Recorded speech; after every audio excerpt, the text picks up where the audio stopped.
Thursday, the 1st of May. Welcome to the PDB Afternoon Bulletin. I'm Mike Baker, your eyes and ears on the world stage. All right, let's get briefed. First up, with Vladimir Putin continuing to stall efforts to end the war in Ukraine, President Trump is approving the sale of some $50 million of weapons and other defense-related products to Ukraine, the first direct military aid granted by Trump to Kyiv since his return to the Oval Office. Later in the show, a shakeup. National Security Adviser Mike Waltz, a key member of what some refer to as Signal Gate, because in Washington, D.C., any event that you want to paint as a scandal needs to have the word gate after it, is reportedly out as the National Security Advisor. But, wait for it, he's in at the UN as the new ambassador for the Trump administration. But first, today's afternoon spotlight. We'll begin today with a major reversal from President Trump. He's moving to open the tap on military aid to Ukraine as he reportedly loses patience with Vladimir Putin's failure to engage in peace talks. Late on Wednesday, the Trump administration formally informed Congress of its intention to authorize the sale of $50 million or more of defense-related products to Ukraine through direct commercial sales. The approval of aid, the first from Trump since his return to the Oval Office, signals a major shift in the president's stance towards Kyiv, suggesting that he's willing to up military pressure on the Putin regime as negotiations with Russia to end the war remain stalled. That's putting it mildly, according to a report from the Kyiv Post. The aid deal, authorized under the Arms Export Control Act, allows the president to control the export of U.S.-made defense articles, technical data, and other services to Ukraine, though officials have not yet specified the types of weapons or defensive services that will be included. Unlike foreign military sales that are announced publicly and managed between governments, the direct commercial sales approved by Trump on Wednesday allow U.S. defense contractors and foreign buyers to privately negotiate these weapons transactions. An analyst at the Tochny Research Group told the Kyiv Post, quote, "All direct commercial sales deals operate under the radar. The news here is basically that U.S. arms sales to Ukraine continue, despite everyone predicting that Trump would cut Ukraine off completely," end quote. In December, under then-President Joe Biden, Congress had approved over $1 billion worth of arms for Ukraine, but earlier this year, Trump initiated a broad review of all Ukraine-related military assistance as he launched his diplomatic push to negotiate a peaceful settlement to the war. It's according to a report from Newsweek. He's previously been highly critical of the roughly $120 billion in U.S. aid given to Ukraine since the war began, but Putin's stubborn behavior appears to have changed Trump's calculus. The move also comes just weeks after Ukrainian President Zelensky announced his intention to purchase $30 to $50 billion worth of air defense systems and weapons from the U.S. as a form of a security guarantee, though it's unclear if that proposed exchange will move forward. But the newly approved arms transfer suggests that the Trump administration is willing to continue the flow of weapons to Ukraine, albeit quietly, perhaps in a bid to pressure Putin to take negotiations more seriously. Now, we should underscore that the authorization allows the sale of $50 million or more of defense products, meaning that effectively there's no real ceiling to how much aid the administration could ultimately approve. Defense analysts said the shift from Trump will help the White House retain its strategic influence amid the administration's ongoing efforts to end the war. An analyst at Rand Corporation, of course a defense and security nonprofit group, told the Kyiv Post, quote, "If U.S. military aid for Ukraine continues, whether through an existing package or a new drawdown authority, it will strengthen U.S. leverage. The Trump administration has repeatedly communicated its desire for a lasting ceasefire in Ukraine. To achieve its goal will require leverage with both Kyiv and Moscow," end quote. So, what else may be behind the major shift on military aid from the Trump administration, you ask? Well, the reported arms sale came the same day that Kyiv and Washington finally inked a long-anticipated economic partnership agreement that will grant the U.S. access to Ukraine's extensive mineral resources in exchange for establishing an investment fund that could help rebuild the war-torn country. We'll have more on that minerals deal and what it means for the future of the war during tomorrow's PDB.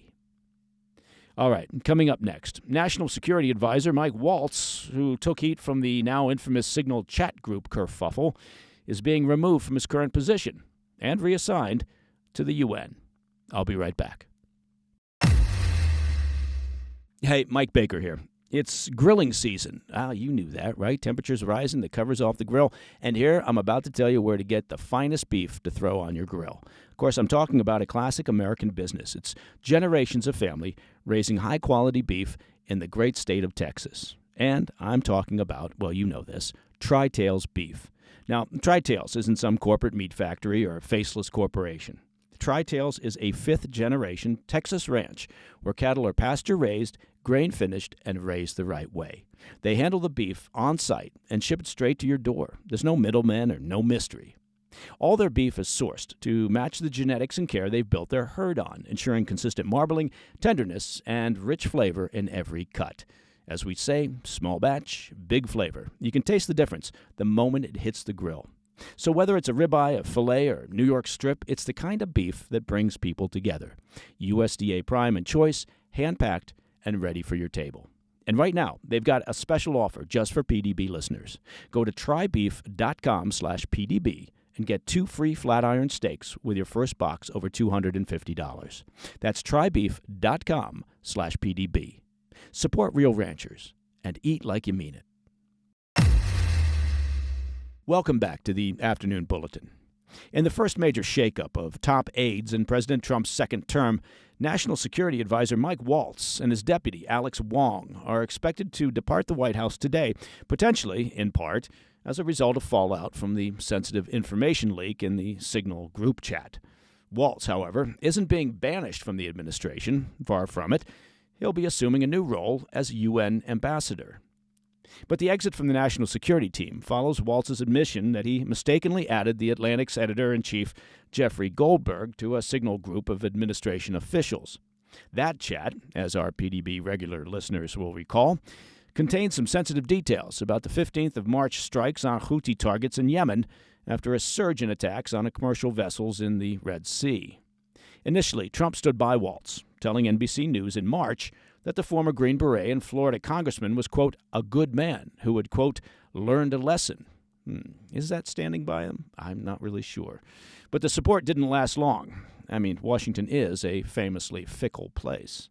Sources say Waltz never offered to resign after confirming the authenticity of the leak behind closed doors. And the president didn't press the issue at the time, though many inside the administration believed his exit was inevitable.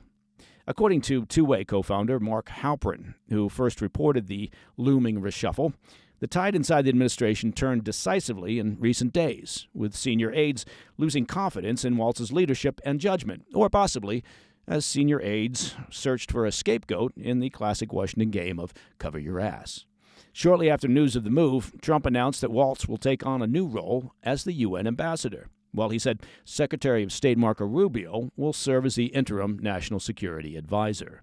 The shift was framed as part of a broader reorganization of the national security apparatus, minimizing the Signal incident. The thinking, apparently, is to avoid handing a win to the media and the Democrats. So far, the administration is playing it close to the chest. State Department spokeswoman Tammy Bruce told Fox News, quote, the talent bench in this country and for this government is deep, end quote. Waltz and Wong, which, well, frankly sounds like a comedy duo, have yet to issue any statement regarding their departure from the national security team. And there's no word yet on who will potentially replace them, though multiple sources say several former Trump officials and current national security staffers are already being vetted. As mentioned, Marco Rubio will temporarily step in and do double duty as both national security advisor and his regular job, his day job, as Secretary of State. And that, my friends, is the PDB Afternoon Bulletin for Thursday, the 1st of May. Now, if you have any questions or comments, please reach out to me at pdb@thefirsttv.com. And, as your mom always said, to listen to the show ad-free, well, become a premium member of the President's Daily Brief by simply visiting pdbpremium.com. And remember, always listen to your mother. I'm Mike Baker, and I'll be back tomorrow. Until then, stay informed, stay safe, stay cool. Hey, Mike Baker here. Well, you know all about the tariffs by now. You've heard all about the trade wars, and you know that all of that has thrown the global economy into chaos. Potential widespread inflation tied to massive supply chain disruptions, well, it's weighing heavily on all of us. But there is a silver lining that I think a lot of people have missed, and it's both a silver and a gold lining. What I mean is that President Trump specifically exempted gold and silver bullion from the sweeping tariffs. So while the new policies are triggering some significant financial chaos, the administration preserved your ability to diversify into precious metals. So if you're concerned about your savings, I encourage you to have a free consultation with a Birch Gold precious metals specialist. The first step is simple. Just text PDB to 989-898 and receive your free, no-obligation information kit on gold. Learn how to hold gold and silver in a tax-sheltered account. Birch Gold will help you convert an existing IRA or a 401k into a gold IRA for no money out of pocket. Find out why so many Americans trust Birch Gold to protect their savings with gold. With an A-plus rating from the Better Business Bureau and thousands of thankful customers, text PDB to the number 989-898. Again, text PDB to 989-898 to claim your free information kit right now. Hey, thanks for tuning in. If you enjoyed this video, don't forget to hit that like button and leave a comment, a really positive, nice, and kind comment. That would be appreciated. And if you're not already subscribed to our channel, make sure to subscribe and turn on notifications so you don't miss any of our daily updates.